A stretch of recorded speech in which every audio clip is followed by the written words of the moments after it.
신종 코로나 바이러스 감염증으로 피해를 본 상가 임차인이 임대인에게 임차료 감액을 요구할 수 있도록 할 수 있는 법안이 개정됩니다. 이른바 임대료 감액 청구권인데, 이 법안을 두고 임대인과 임차인 사이에 갈등을 빚을 조짐을 보이고 있는 상황에 임대인은 갑, 임차인은 을, 편가르기 양상이 무리를 빚고 있습니다. 한 임대인은 코로나 바이러스 사태로 지금도 자발적으로 임대료를 깎아줘 대출 이자도 갚기 힘든 상황인데, 임대인이 유독 갑의 입장에서 횡포를 부리는 것처럼 판단하는 것이 문제라고 이야기합니다.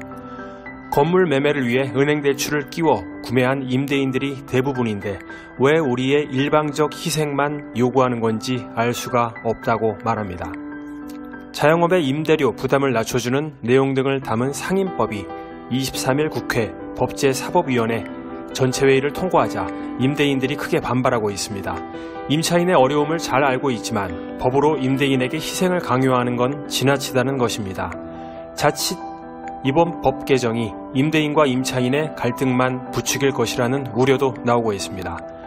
24일 국회 본회의에 상정되는 상임법은 코로나19 등 감염병으로 피해를 본 상가 임차인에게 임대료 감액 청구권을 부여하는 내용을 담고 있는데요. 개정안은 임대료 증감 청구가 가능한 요건을 기존 경제사정의 변동에서 감염병 예방법에 따른 1급 감염병 등에 의한 경제사정의 변동으로 수정했습니다. 증감 청구권에 대한 현행 법률과 시행령 규정상 증액 요구는 5%까지 가능하지만 감액 청구 시 별도 하한은 없습니다. 이번 개정안에도 하한선은 명시되지 않았습니다. 다만 임대인이 감액 청구를 수용하도록 강제하는 조항은 반영되지 않았습니다. 그러나 전문가들은 법에 명시된 이상 임대인이 감액 청구를 받아들일 수밖에 없을 것이라고 지적했습니다.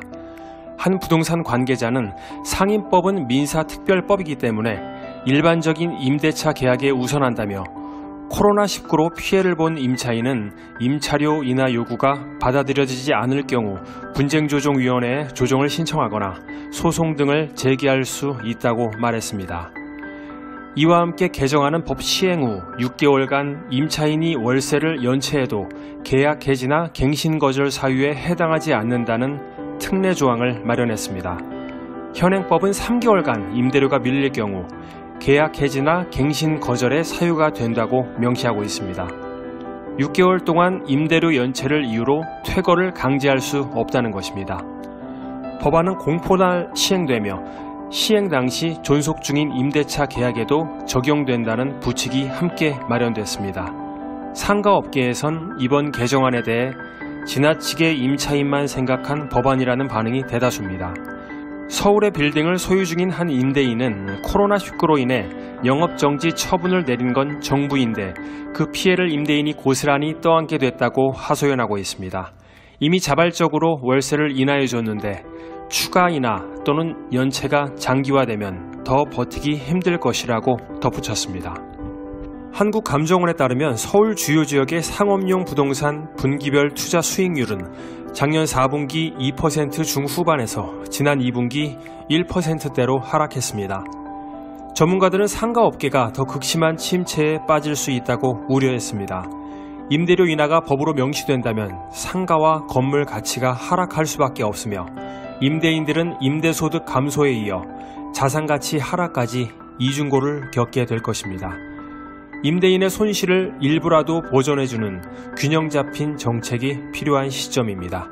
임대인 대부분은 은행 대출을 끼고 있습니다. 이들의 대출이자 부담을 일부 경감해주는 등 추가 대책 마련이 필요한 상황입니다. MTN 부동산 뉴스였습니다.